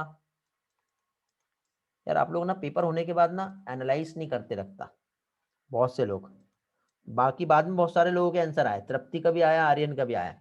IVC means inferior vena cava. Inferior vena कावा मींस कहाँ की बात कर रहा है आप ही बताओ। ये देखो ये हमारा इस तरह से, मैंने थोड़ी देर पहले हार्ट का डायग्राम ड्रॉ किया था, याद आ रहा है आपको, ये ऐसा हमारा, ये हमारा हार्ट है, तो हार्ट का ये वाला जो पोर्शन है ये इंफेरियर वेना कावा का हो गया, ये वाला पोर्शन जो है ये सुपेरियर वेना कावा का हो गया। समझे? मींस यहाँ पे क्या प्रेजेंट है, राइट एट्रियम। क्लियर हो गया? अब राइट एट्रियम मतलब ये, इसको यहाँ पे सी ऑप्शन दिया है, मतलब यहाँ पे ये क्या कह रहा है, देखो यहाँ पे ये कह रहा है कि यहाँ पे आपका इधर साइड में लीवर है, और लीवर से जब यहां से इस तरह से रीनल वेन जब निकलेंगी, तो ये जो रीनल वेन है क्या करने वाला बेटा, यहां से इस तरह से ब्लड जो है ये लेके जाएगा। मुझे बताइए रीनल आर्टरी है या रीनल वेन है जो लीवर से इंफेरियर वेना कावा के पास ब्लड लेके जा रहा है? क्या होगा बेटा ये? वेरी गुड, कल्याणी का आंसर बहुत जल्दी आ गया है। ये है बेटा रीनल आर्टरी, और रीनल आर्टरी जो है यहां से ब्लड लेके जा रहा है। तो ये जो सी ऑप्शन जो हो गया ये किस चीज को बता रहा है, रीनल आर्टरी को। ये क्या है बताओ, क्या दिया ये? गट है, गट। गट से जब ब्लड आता है, मींस यहाँ पे गट मींस किसकी बात हो रही है, ये हमारे यहाँ पे इस तरह से ये स्टमक हो गया, और ये हमारा इंटेस्टाइन हो गया, means gastro intestinal tract, GIT, इसकी बात हो रही है। और जब यहां से जो भी फूड का एब्जॉर्प्शन होगा, तो एब्जॉर्प्शन होने के बाद फूड जब यहां से आएगा, तो यहां से ब्लड सबसे पहले लीवर में जाएगा। तो जब ये सबसे पहले लीवर में जाता है, तो ये क्या कहलाता है बेटा, जल्दी से बताइए, क्या कहलाता है? गट से जब ब्लड आता है तो पोर्टल सिस्टम। अब ये पोर्टल आर्टरी रहेगा या पोर्टल वेन रहेगा बताइए? हिपैटिक पोर्टल वेन रहेगा, हिपैटिक आर्टरी रहेगा, या क्या रहेगा? Portal circulation. चलो एक काम करते हैं, इसमें डाउट आ रहा है ना, जिनको डाउट है इसको आप क्वेश्चन मार्क लगाओ, एक और ऑप्शन दिया उसने। ठीक है, इधर उसने क्या दिया है, ये सी दिया है। आई थिंक ये वाला पार्ट जो है ये ही तो ए है, यही ए है ना, फिर एक बी वाला ऑप्शन भी है। वेरी गुड, तो क्या हो गया, वो हिपैटिक पोर्टल वेन कहलाएगा। ठीक है, क्या कहलाएगा ये, हिपैटिक पोर्टल वेन। और हार्ट से ब्लड जब लीवर के पास जाएगा तो वो क्या कहलाएगा, रीनल आर्टरी। ठीक है, क्या कहलाएगा वो, सॉरी यार रीनल नहीं कहलाएगा, रीनल गलत वर्ड यूज कर दिया मैंने, सॉरी। हाँ, रीनल नहीं कहलाएगा, रीनल बताया कि मैंने, रीनल नहीं होता बेटा, रीनल किडनी के लिए टर्म यूज होता है, हिपैटिक टर्म यूज होता है हार्ट लीवर के लिए, हिपैटिक आर्टरी और हिपैटिक वेन। समझे? यहाँ पे मैंने by mistake renal term use किया होगा तो सॉरी, कंसीडर करेंगे बेटा, इसको करेक्ट करेंगे। रीनल आर्टरी नहीं होता है, ये क्या होता है, हिपैटिक आर्टरी। ये लीवर था ना, मैं किडनी समझ बैठा थोड़ी देर पहले, किडनी तो इसके ऊपर रहेंगी, और किडनी तो जाएगी तो रीनल आर्टरी से भी जाता है। ठीक है, ऐसा डायरेक्ट नहीं जाता हो, ये यहीं पे कनेक्ट रहता है इस तरह से, बट उसको ऐसा डायरेक्ट बताया हुआ है। तो अब देखो क्या होगा हमारा, ए जो है गट, गट मीन्स हिपैटिक पोर्टल वेन हो जाएगा। फिर उसके बाद क्या लिया, बी, बी मतलब ये क्या हो जाएगा, हिपैटिक आर्टरी। और ये वाला सी जो रहेगा ये हो जाएगा हिपैटिक वेन। डायग्राम समझा या किसी को डाउट है, फिर से ड्रॉ करके तो नहीं समझाना है, बताओ। किसी का प्रॉब्लम होगा तो अगेन ड्रॉ करेंगे, नहीं तो आगे नेक्स्ट क्वेश्चन पे चलेंगे। हाँ बेटा गौरव, वेरी गुड। चलो रिस्पॉन्स करो यस नो में, जल्दी से आगे बढ़े तो यस, नहीं बढ़ना है तो नो। प्राची एक बार और। ठीक है, चलो करेक्शन कर लेते हैं जहां पे भी गड़बड़ हुआ है। देखिए हम यहाँ पे जो है क्या समझ रहे हैं, यहाँ पे हमारा आता है बेटा हार्ट, इधर साइड आपका जो है लीवर, और इधर साइड आपका ये जो है ये आपका गट। तो ये हो गया गट, गैस्ट्रोइंटेस्टाइनल ट्रैक्ट भी कहते हैं जिसे। यहाँ पे हो गया लीवर, और यहाँ पे हो गया हार्ट। ठीक है, अब हार्ट से ये जो है हमारा, ये हो गया हमारा वेना कावा। क्या हो गया, वेना कावा, बहुत बड़ा बना लिया उसको हमने। ठीक है, एक्चुअली वेन की हेल्प से जाएगा, और हार्ट से जो ब्लड आएगा उसी के साथ एक और ऐसी, उसी के साथ साथ एक और ऐसी लाइन रहेंगी, ऐसी दो लाइन रहती है बेटा। मैंने आप लोगों को किडनी वाला डायग्राम में ऐसा एक डायग्राम समझाया था। तो ये हमारा देखो, ये आर्टरी हो गई जो एओर्टा से आ रहा है, और ये हमारा वेन हो गया। समझे? अब यहाँ पे देखिए क्या हो रहा है, जैसे कि फॉर एग्जाम्पल किडनी लीवर के ऊपर होता है कि नीचे होता है, जल्दी बताओ। जल्दी बताएंगे। नीचे होता है, ठीक है। तो यहां पे ये किडनी हो गया। तो किडनी से जब ये डायरेक्टली ब्लड के सप्लाई होगी तो ऐसे दो पाइपलाइन जाएंगी यहां पर। ऐसे लीवर से जो रहेगा तो इसके साथ भी ऐसा दो कनेक्शन रहेगा, समझ रहे हो। तो लीवर से जो डबल कनेक्शन यहाँ पे हमें जो दिखाई दे रहा है, तो एक तो ये वाला जो कनेक्शन रहेगा ये हिपेटिक वेन कहलाएगा, और ये वाला जो कनेक्शन है ये हिपेटिक आर्टरी कहलाएगा। हिपेटिक आर्टरी से ऑक्सीजनेटेड ब्लड लीवर में जा रहा है और हिपेटिक वेन से डीऑक्सीजनेटेड ब्लड लीवर से हार्ट के पास वापस जा रहा है। ऐसे एज इट इज यहां पर भी रहेगा। ये क्या रहेगा बेटा, रीनल आर्टरी, और ये वाला जो रहेगा ये क्या रहेगा, रीनल वेन। समझे। अब गट से जब कोई सब्सटेंस डायरेक्टली लीवर के पास जा रहा है तो हिपेटिक पोर्टल वेन कहलाएगा। क्या कहलाएगा, ये एचपीवी। तो इस तरह से अब हमको यहाँ पे यही कंसेप्ट जो है ये समझना है। तो देखो इस कंसेप्ट में यहाँ पे क्या क्या समझाया है। तो देखो यहाँ पे ये जो कंसेप्ट आप जो देख रहे हो, सबसे पहले तो inferior vena cava. Inferior vena cava liver से जो यहाँ पे जा रहा है तो ये सी वाला ऑप्शन हो गया, मीन्स ये क्या हो गया, हिपेटिक वेन हो गया। गट से जब लीवर के पास जा रहा है तो ये हिपेटिक कौन सा, हिपेटिक पोर्टल वेन होगा, ए बोला है। और बी मींस बीच वाला। हार्ट से लीवर के पास जब ब्लड जा रहा है तो ऑब्वियसली हिपेटिक आर्टरी कहलाएगा। तो इस तरह से ऑप्शन बी होगा। प्राची, बाकी स्टूडेंट क्लियर हो गया। Yes sir. चलो वेरी गुड, आगे बढ़ते हैं, फिर नेक्स्ट इसमें चलते हैं। ग्रेट। फिर next question, which are not correctly match. Maximum student यहाँ पे गलत हो जाएंगे, गारंटी मेरी। बहुत से स्टूडेंट को कंफ्यूजन होगा यहाँ पर। नॉर्मल ब्लड प्रेशर कितना होता है, जल्दी से बताओ। सही है, ये करेक्ट है ना, 8120 mmHg, यही तो नॉर्मल बीपी है।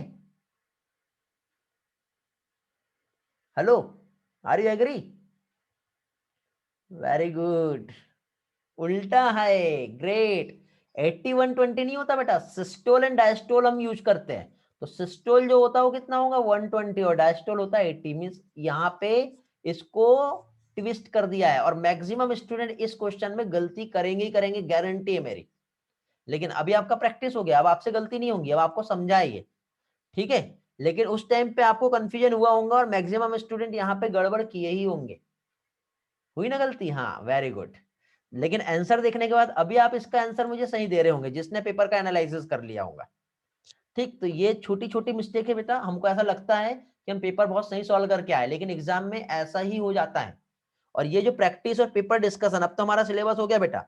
अब हमारे लिए जो बचा ना, ये ऐसा हमारा, हमको क्या करना है, बहुत सारे टेस्ट जो है अरेंज करना है, ऑर्गेनाइज करना है, और हर टेस्ट पेपर का हमको अच्छी तरह से डिस्कशन करना है, ठीक है। और ये हमारे लिए बहुत इंपॉर्टेंट रहेगा। ऐसे ही हम लोग आगे प्रैक्टिस करने वाले, तो आपका जितना प्रैक्टिस हो, जितना डिस्कशन होगा, उतना अच्छा आपका बेनिफिट होगा। आपको ऐसा लगेगा कि टाइम वेस्ट हो रहा है, इतने से क्वेश्चन इतने टाइम में डिस्कस हुए, बट बेटा उसका एडवांटेज बहुत रहेगा, क्योंकि एक क्वेश्चन के बदले में आपके 4 से 5, या ऐसा भी हो सकता है एक क्वेश्चन की वजह से 10 क्वेश्चन आपके तैयार हो जाए। क्योंकि हमें जो एग्जाम देना है वो एमसीक्यू पैटर्न है। हम अभी तक के सिर्फ थ्योरी पढ़ रहे हैं और बार बार थ्योरी ही पढ़ रहे हैं, बट इस टाइप से हम लोग एमसीक्यू का डिस्कशन नहीं कर रहे बेटा, समझे। बट अब हमारे पास टाइम है, अब चांस है, और अब हमें ऐसा ही करना है। स्ट्रोक वॉल्यूम 70 ml होता है, सही है क्या, बताएंगे। कार्डियक आउटपुट कितना होता है, 5040 होता है, सही है क्या। क्या पूछा यहाँ पे हमको क्वेश्चन में, नॉट करेक्टली मैच। नॉट में मीन्स ये भी करेक्ट है, ये भी करेक्ट है, ये भी करेक्ट है, नहीं नॉट बोला ना, ये करेक्ट नहीं है, मीन्स ए नॉट करेक्ट है। ब्रीथिंग रेट कितना होता है, ब्रीथिंग रेट बताएंगे, सही है क्या। वेरी गुड, 12 से 16 टाइम्स होता है, तो ये भी इनकरेक्ट हो गया, मींस ए और डी इनकरेक्ट हो गया। Heart beat 72 times per minute, ये भी होता है। ड्यूरिंग कार्डियक साइकिल यदि हम देखें तो कितना होता है, ड्यूरिंग कार्डियक साइकिल 0.1 सेकेंड की होती है ना, ये भी सही है, मींस ए और डी करेक्ट ऑप्शन यहाँ पे सी आ जाएगा, ठीक है। चलो ये भी अच्छा बेटा, आपके कंसेप्चुअल अप्रोच को सॉल्व करने के लिए ये क्वेश्चन दिया था कि आपके कंसेप्ट कितने अच्छे क्लियर है, समझे। कंसेप्चुअल अप्रोच का ये क्वेश्चन जो है, ये वाला क्वेश्चन जो है आप लोगों के कंसेप्चुअल अप्रोच को सॉल्व कराने के लिए था। नेक्स्ट क्वेश्चन पे आते हैं हम लोग, 99 क्वेश्चन। तो next question, which of the following statement are correct. Option 1, systemic circulation takes place between left ventricle and right atrium of the heart. Option B, adrenal medullary hormone can decrease the cardiac output. Option C, heart failure is not the same as cardiac arrest or heart attack. Option D, the opening between the right atrium and right ventricle is guarded by a valve form of two muscular flap.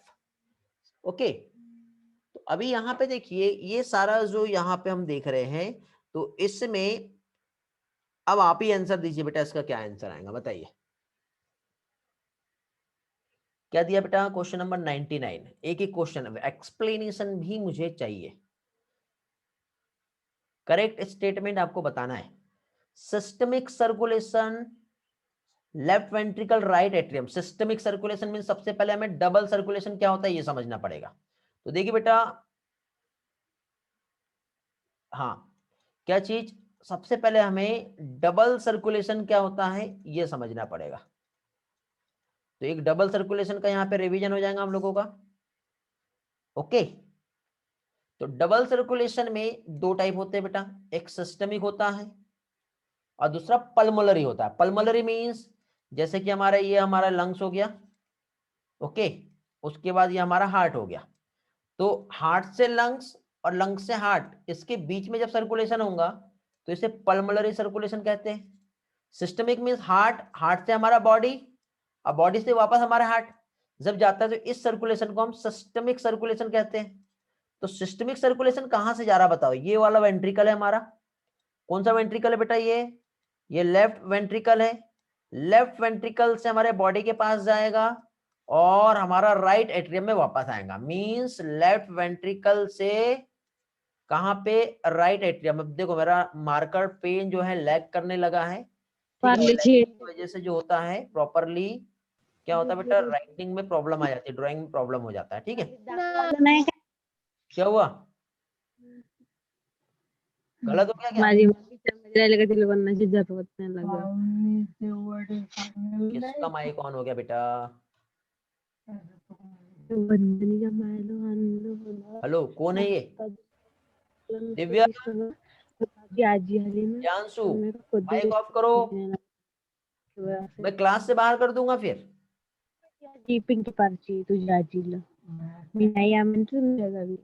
कैसा करते बेटा ये?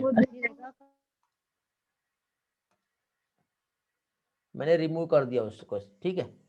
Mic on मैंने आप लोगों का इसलिए करवाया हूं ताकि आप लोगों को किसी भी टाइप का प्रॉब्लम नहीं होना चाहिए। आपको कुछ डाउट है तो इमीडिएटली पूछ लो, ठीक है, क्योंकि पेपर डिस्कशन में बेटा मैं आपका चैट पे डिस्कस करूंगा तो फिर मेरे को राइटिंग में प्रॉब्लम आएंगी, ठीक है। इसलिए फिर कंटिन्यू चैट पे नहीं देख सकता। हाँ, जब मैं क्लास लेता हूँ तो आप देखना मैं कहीं तो भी देख रहा होता हूँ, वो सिर्फ मैं आपके चैट आउटपुट को देखता हूँ, ठीक है।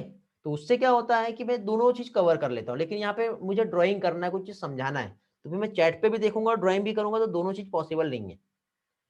ओके, इसलिए मैंने आपका आज माइक म्यूट अनम्यूट ऑप्शन आप लोगों को दिया हूं, ठीक है। चलो कोई बात नहीं, बाकी लोग समझदार है, वो लोग ध्यान रखते हैं। नेक्स्ट इसमें देखते हैं, ये यशवर्धन और ओमेश्वरी जो है ये क्लास में है बट इनका माइक ही ऑन नहीं है। क्या कर रहे हैं ये लोग, पता नहीं कैसे क्लास कर रहे हैं। फॉर्मेलिटी मेरे साथ करके कोई फायदा नहीं बेटा, ऊपर वाला देख रहा है सब कुछ, क्या बताऊंगे क्लास को। ओके, अब देखो ये डिजिटल पेन भी काम नहीं कर रहा है अभी, अब थोड़ा ये लैग करने लगा है। इस क्वेश्चन का आंसर गलत है, चलो देख लेते हैं बेटा क्या है इस क्वेश्चन का आंसर।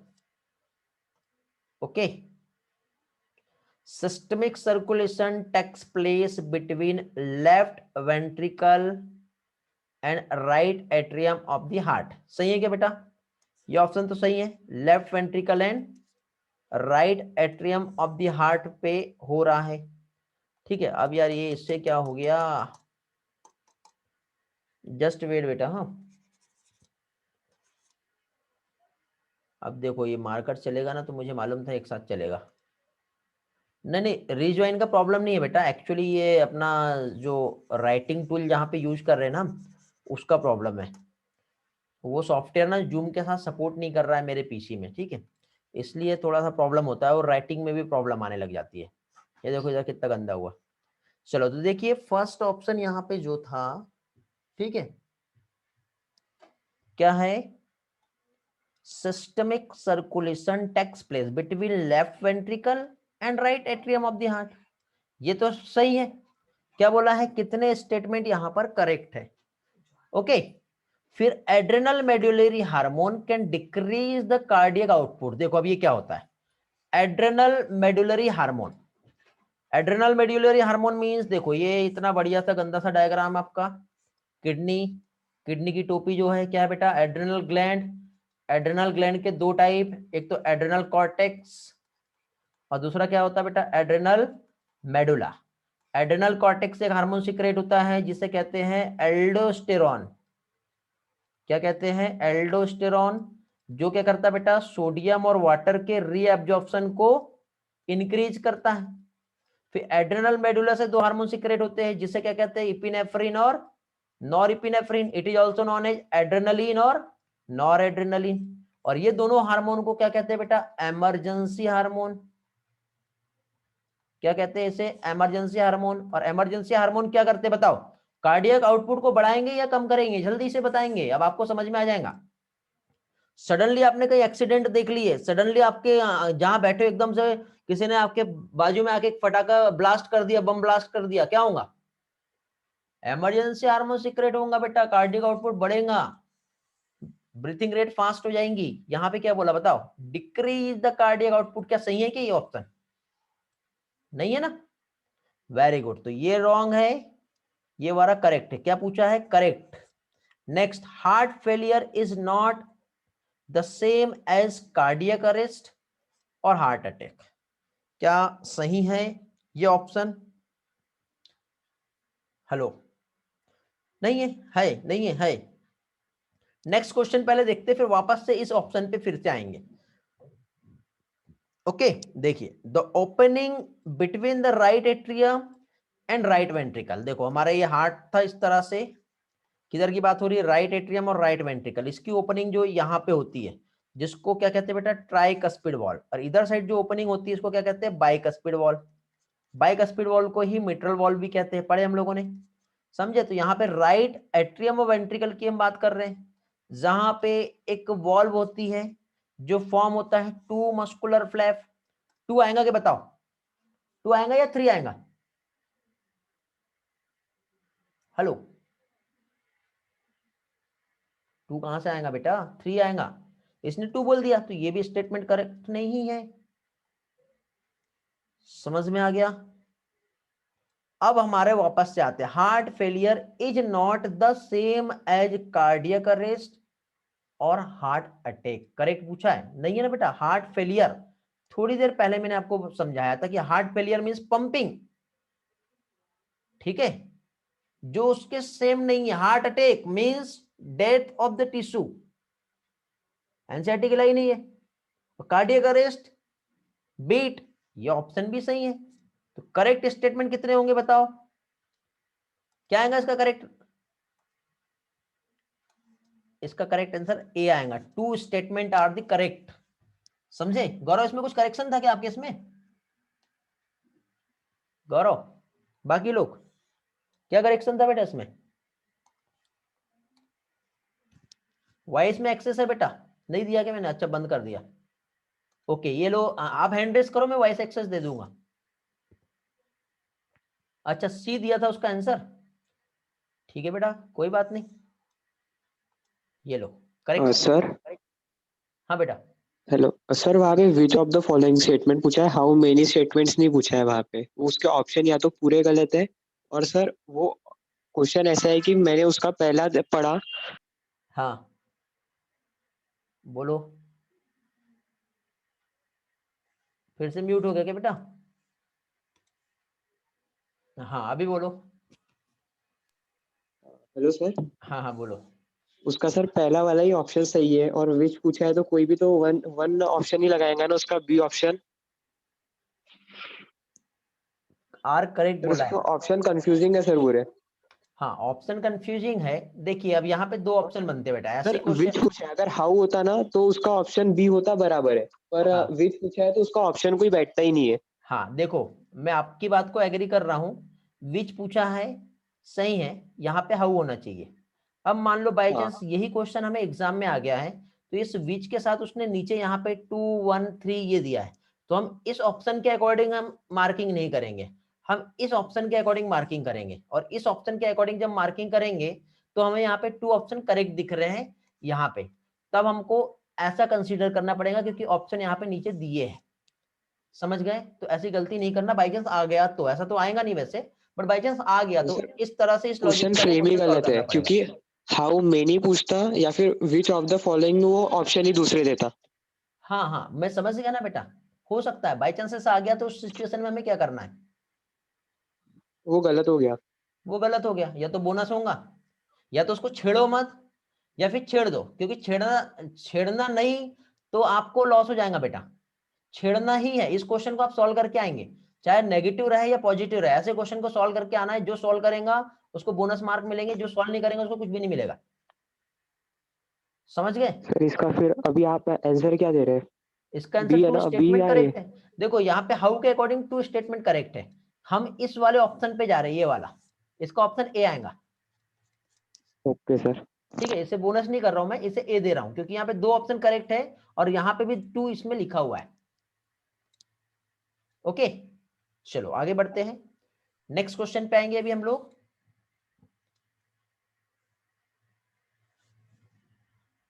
शुभम का कुछ क्वेश्चन यहाँ पे स्टेटमेंट दिख रहा है एबीसी के फॉर्म में, ऑप्शन सही है। हाँ बेटा ठीक, चलो आगे बढ़ते हैं। किसी को कुछ बोलना है बेटा, हैंड रेज कर सकते हो आप लोग, किसी का हैंड रेज दिख रहा था मुझे। अमृता बेटा आपको कुछ बोलना है? चलो ग्रेट, आगे बढ़ रहे हैं फिर हम लोग नेक्स्ट क्वेश्चन पे आएंगे। What is the state of heart in interval after end of second heart sound and before beginning of first heart sound again? देखो बहुत अच्छा क्वेश्चन है, ये भी ट्रिकी क्वेश्चन है। सबसे पहले फर्स्ट और सेकंड हार्ट साउंड को हम ग्राफ की हेल्प से समझते हैं बेटा। इस तरह से मैं यहाँ पे एक ग्राफ बना रहा हूं। एक ग्राफ में यहाँ पे आपको याद है हार्ट के 2 साउंड होते हैं, एक तो फर्स्ट हार्ट साउंड होता है, सेकंड हार्ट साउंड होता है। फर्स्ट हार्ट साउंड को हम लब बोलते हैं और सेकंड हार्ट साउंड को हम डब बोलते हैं। याद है आपको? लब जो होता है इसका ड्यूरेशन जो है लॉन्गर होता है। कैसा होता है बेटा? लॉन्गर ड्यूरेशन होता है। देखो मेरा मार्कर पेन लैग करने लगा है, थोड़ा सा अंडरस्टैंड करेंगे। लॉन्गर ड्यूरेशन है, लॉन्गर ड्यूरेशन मींस यहाँ पे हम लोग टाइम और यहाँ पे हम इंटेंसिटी, इसके वर्सेस में हम एक ग्राफ लेंगे। तो ये हम फर्स्ट हार्ट साउंड लेंगे तो इसका इंटेंसिटी बहुत कम होगा बट ड्यूरेशन बहुत ज्यादा होगा इस तरह से। लेकिन सेकंड हार्ट साउंड का इंटेंसिटी बहुत ज्यादा होता है और ड्यूरेशन कम होता है। ये 2 ग्राफ से आपका क्लियर हो जाएगा। फर्स्ट हार्ट साउंड कब जनरेट होता है बेटा?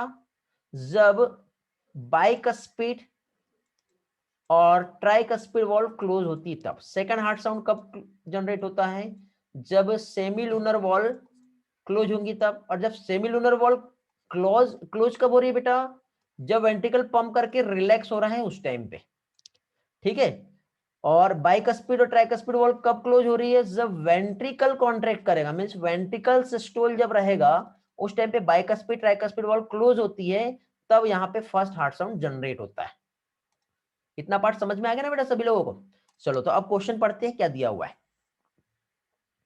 तो देखो यहाँ पे क्या दिया है, वेंट्रिकल रिमेन इन सिस्टोल, ठीक है, और auricle undergo first diastole and then systole. ठीक है, अब क्वेश्चन यहाँ पे हमें क्या बोलना चाह रहा है, ठीक है, वो हम देखेंगे। परमानेंट म्यूट बेटा मैंने थोड़ी देर पहले दिया था, बट प्रॉब्लम क्या हो रहा था, आपके इसमें से किसी ने यहाँ पे डिस्टर्ब कर दिया। ये लो मैं एक्सेस दे दे रहा हूँ आपको, यहाँ पे जब भी क्वेश्चन करना होगा तब आप यहाँ पे मतलब आंसर भी दे सकते हो, क्योंकि ये डिस्कशन क्लास है बेटा। तो डिस्कशन में डिस्कशन होना चाहिए, आप लोग भी अपने ओपिनियंस रख सकते हो और आंसर और एक्सप्लेनेशन भी दे सकते हो, बट बेटर ये रहेगा हैंड रेज करो तो ज्यादा अच्छा रहेगा, नहीं तो सभी लोग बोलेंगे तो वहां पे फिर क्या है, लेक्चर में प्रॉब्लम क्रिएट हो जाएगी। ओके, समझ में आ गया?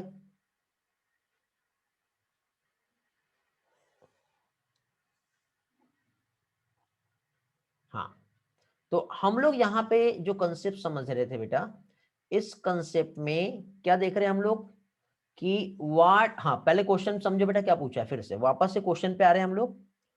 What the state of heart, ठीक है, हार्ट की state interval after end of second heart sound, second heart sound का एंड, सेकंड हार्ट साउंड मतलब कौन सा, डब, डब कब हुआ बताओ, जब सेमिलुनर वॉल क्लोज हुई, हाँ ठीक है यही है ना, तो सेमिलुनर वॉल जैसे क्लोज हुई और before the beginning of first heart sound, first heart sound कब आएगा बताओ, जब बाइकस्पिड और बाइकस्पिड और ट्राइकस्पिड ट्राइकस्पिड क्लोज होने वाली है, ऐसा बोल रहे हैं, मतलब डब यानी कि वेंट्रिकल रिलैक्स हो रहा है और एट्रिया कॉन्ट्रैक्ट हो रहा है, यही बोल रहा है। तो देखो वेंट्रिकल रिमेन इन डायस्टोल और एट्रिकल क्या है, पहले डायस्टोल होगा देन सिस्टोल होगा, ऐसे ही होने वाला है ये। तो ऑप्शन बी तो मैच हो रहा है, बट फर्स्ट में देखते हैं वेंट्रिकल रिमेन सिस्टोल बनता ही नहीं बेटा, क्योंकि डब के टाइम पे वेंट्रिकल सिस्टोल नहीं होगा, वेंट्रिकल फर्स्ट सिस्टोल नहीं होगा, वेंट्रिकल रिमेन डायस्टोल हाँ ये हो सकता है, ऑरिकल रिमेन इन सिस्टोल ये तो हो सकता है, लेकिन उसने यहाँ पे बिफोर द बिगिनिंग बोला, मतलब इमीडिएटली रिलैक्स होके कॉन्ट्रैक्ट होने वाला एट्रिया, उस टर्म को पूछना चाह रहा है, इसलिए इसका करेक्ट आंसर जो है क्या आएगा, इस क्वेश्चन का करेक्ट आंसर बी आएगा। बहुत अच्छा क्वेश्चन था बेटा, ये आपकी कंसेप्चुअल हाई ऑर्डर थिंकिंग जो अप्रोच होती है और साथ ही साथ मेमोरी पावर जो है, इस टाइप की अप्रोच को सॉल्व कराने वाला क्वेश्चन है ये, ठीक है। जिसने भी इस क्वेश्चन को सही सॉल्व किया बेटा, उसका कार्डियक साइकिल वाला जो पोर्शन है ये बहुत अच्छे से क्लियर है, समझे, सर? एक एक चीज जो है आपको ये क्लियर करवा देगा। हाँ बेटा बोलो। सर लेकिन ऑरिकल डायस्टोल तो सेकंड हार्ट साउंड के वक्त ही रहेगा ना, यहाँ तो आफ्टर बोला है ना। क्या बोला है, sir after second heart sound बोला है ना, तो ऑरिकल डायस्टोल तो सेकंड हार्ट साउंड के वक्त ही रहता है ना। आप क्वेश्चन के स्टेटमेंट बता रहे हो या फिर ऑप्शन का स्टेटमेंट बता रहे हो, पहले वो क्लियर करो मुझे। सर ऑप्शन का बता रहा हूँ मैं। ऑप्शन का कौन से वाले ऑप्शन पे बता रहे हो बेटा, सर बी के, सर वहाँ बी पे क्या बोला है, ऑरिकल अंडरगो फर्स्ट डायस्टोल और देन सिस्टोल बोला है ना। हाँ तो देखो बेटा first diastole, first diastole means ये किस चीज को बता रहा है यहाँ पे समझो, ये यहाँ पे ये एक्सप्लेन कर रहा है कि before the beginning of, beginning of मतलब लब जब आने वाला है, लब जब आएगा तब क्या होने वाला है ये बताओ, तो लब कब होगा बताओ, पहले तो एट्रिया क्या हुआ होगा बेटा, एट्रिया रिलैक्स होगा देन हाँ कॉन्ट्रैक्ट होगा, हाँ तो first diastole and then systole, उसी चीज को तो बता रहा है, undergo first diastole and then systole, beginning की बात कर रहा है बेटा, हार्ट साउंड अगेन, अगेन हाँ ये हाँ वर्ड सर, यूज किया समझा उसने। समझा, बिगनिंग बोला है, ठीक है ठीक। हाँ समझ गए, मैं वो ड्यूरिंग ले रहा था तब। हाँ वही तो गलत हो गया बेटा, वही तो कंसेप्ट समझना हमें। चलो ग्रेट, आगे बढ़ते हैं, नेक्स्ट क्वेश्चन पे आते हैं। उम्मीद करता हूं सभी लोगों को समझ में आ रहा होगा, 46 स्टूडेंट बच्चे हैं हमारे पास, ठीक है। मुझे ऐसा लग रहा है कि जिन लोग जिस बैच में ये वाला पोर्शन नहीं हुआ वो लीव कर गए होंगे बेटा, बट ये डिस्कशन बहुत जरूरी है, चैप्टर हो या ना हो आपका, यहीं पे मैं सारी चीजें यहाँ पे क्लियर करवा रहा हूँ। चलो नेक्स्ट क्वेश्चन पे आते हैं, क्वेश्चन नंबर 101। ओके, यहाँ पे read the following statement, 4 statement दिया है और लास्ट में हाउ मेनी ऑफ द, ठीक है यहाँ पे कितने स्टेटमेंट जो है, अच्छा है क्या, वेरी गुड बेटा प्राची, वेरी गुड, चलो बहुत अच्छी बात है बेटा, यही चीज तो आपको लाइफ में आगे बढ़ाने वाली है। तो इसमें क्या है, कितने स्टेटमेंट करेक्ट है ये पूछा हुआ है, चलो समझेंगे हम एक एक। पहली चीज तो in amphibia reptile incomplete double circulation present, चलो बताएंगे होता है क्या, एम्फीबिया और रेप्टाइल्स में डबल सर्कुलेशन होता है कि नहीं होता वो बताओ पहले, कंप्लीट होता है या फिर इनकम्प्लीट होता है ये बताएंगे।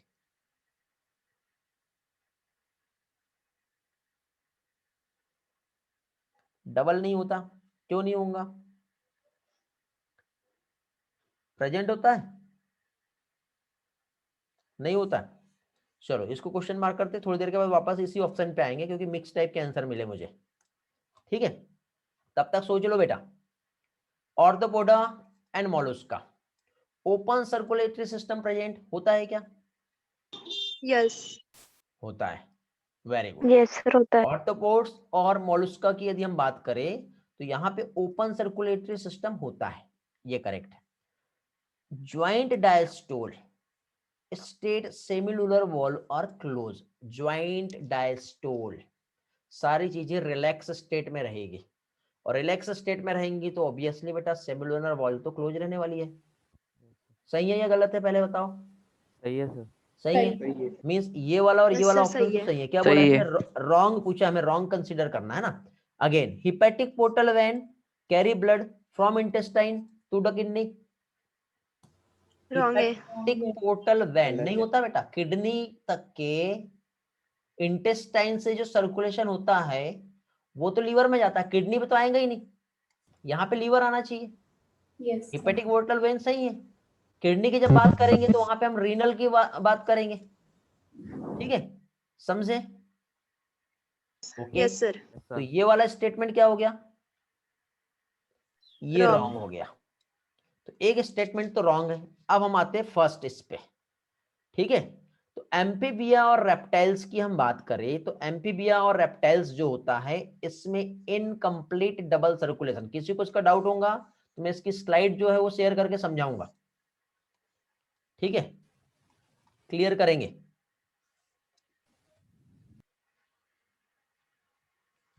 स्लाइड ओपन करना पड़ेगा उसके लिए मुझे, क्लियर करो जल्दी से।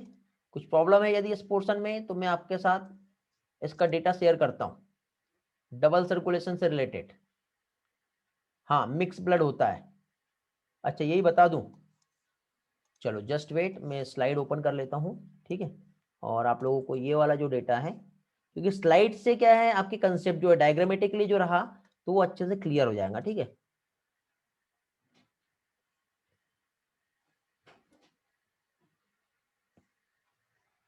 तो है, हाँ देखो अभी दिखाई दे रहा है आपको,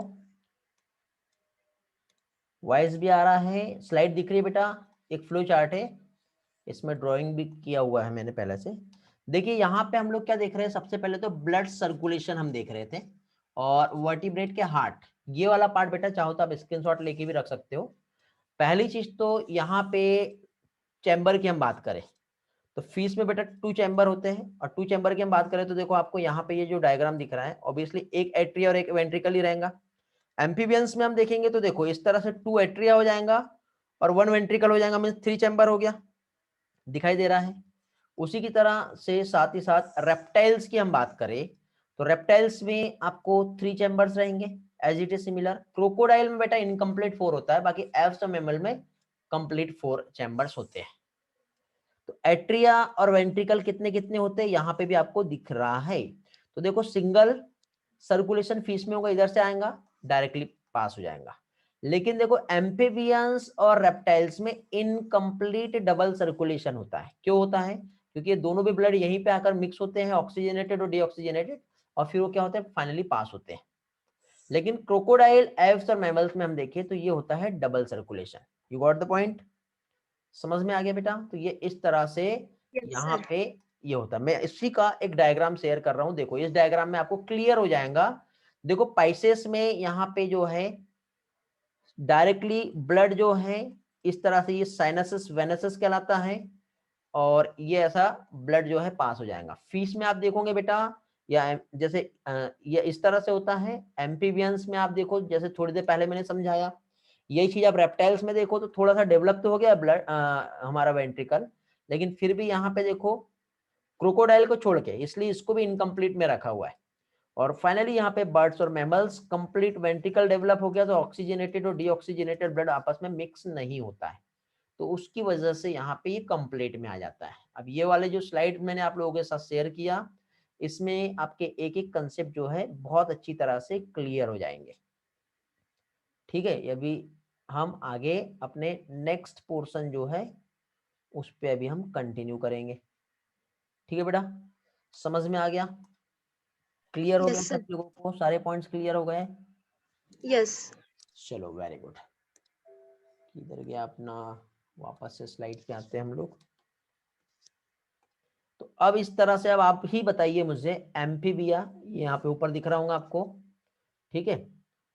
एम्फीबिया रेप्टाइल्स में क्या होगा, इनकम्प्लीट डबल सर्कुलेशन प्रेजेंट होता है।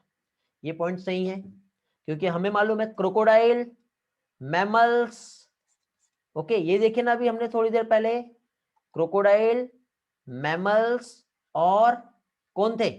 Birds. Birds. Birds, very good, birds means Aves, उसमें ही कंप्लीट होता है, बाकी उसके पहले कुछ भी रहे वो इनकम्प्लीट डबल। एक चीज याद रखो, बाकी सारी चीजें आपको अच्छे से याद रहेंगी, ठीक है। इस तरह से हमें क्वेश्चन को सॉल्व करना है।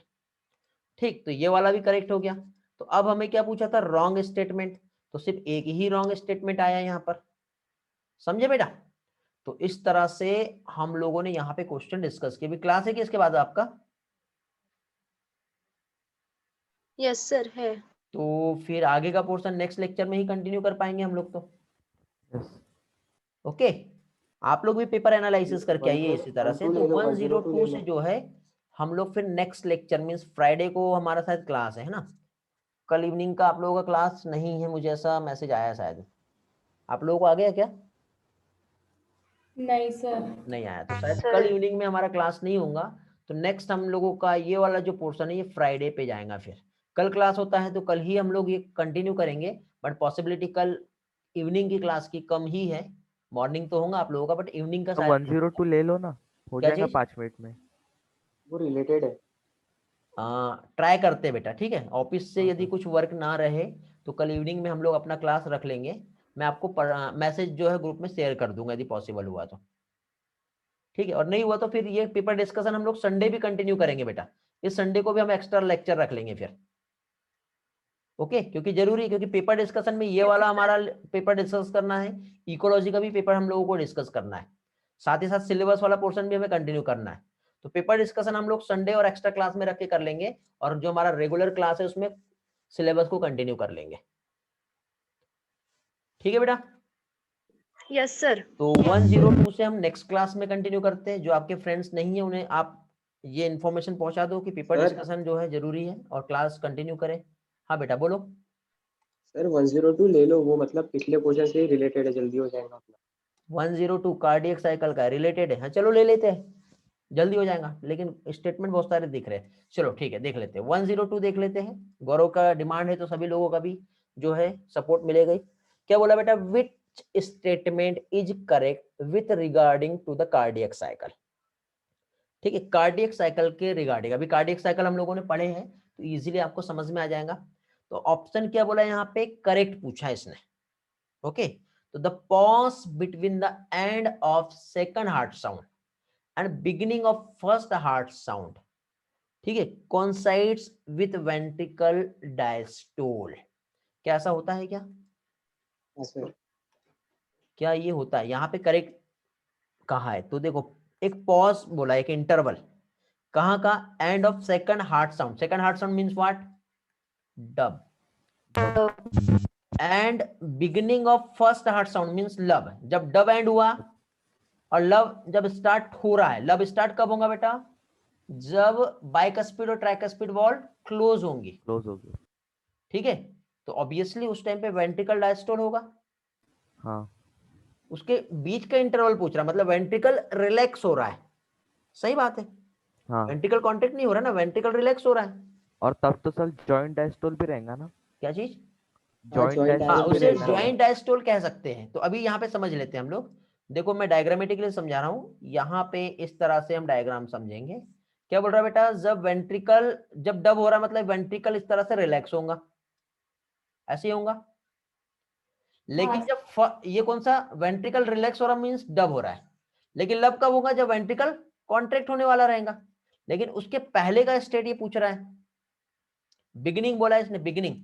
तो बिगिनिंग के टाइम पे वेंट्रिकल जो है डायस्टोल होगा, बिगनिंग बोला है। तो उस टाइम पे एट्रिया जो है बेटा कॉन्ट्रैक्ट हो सकता है, अभी वो रिलैक्स नहीं हुआ है, ठीक है, बट हो रहा है।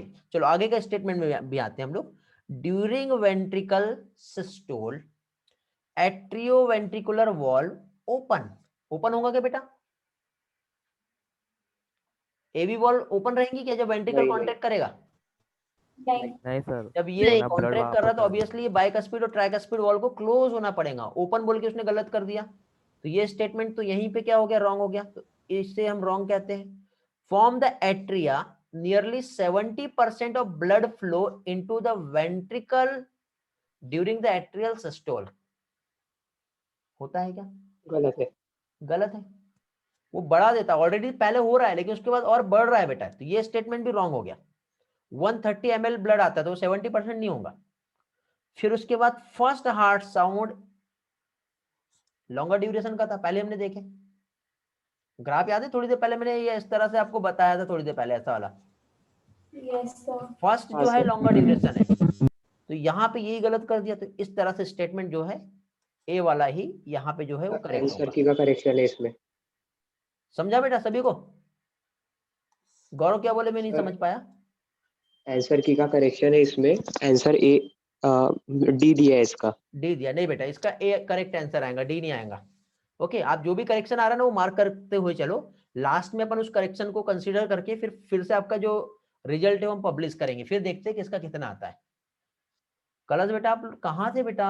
अब इकोलॉजी के 2 चैप्टर हो गए बेटा, आज का पेपर डिस्कशन हो रहा है, बहुत इंपॉर्टेंट डिस्कशन था आज। ठीक है, यदि आप क्लास नहीं किए होंगे तो एक बार जो है अटेंड करो और ये वाला जो पार्ट देखो। ठीक है, इकोलॉजी के 2 चैप्टर रह गए हैं, बट उसके पहले हम लोग पेपर डिस्कशन कर रहे हैं। चलो बेटा, तो फिर मिलते हैं फिर नेक्स्ट इसमें। ओके नहीं गौरव, ऐसा नहीं होगा। ठीक, बाद में अपन डिसाइड करेंगे, आप मैसेज कर देना मुझे, अब मार्क करते हुए चलो, लास्ट में देखते हैं। ओके, तो एंड करें बेटा फिर आज का क्लास यहीं पर, आगे फिर नेक्स्ट इसमें हम कंटिन्यू करेंगे। ओके फिर, thank you, bye bye. Bye बेटा, have a nice time. Just the same Pragati.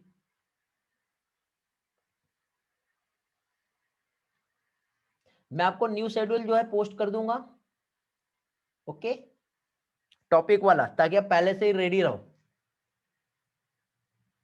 Okay, great, चलो बाय बाय।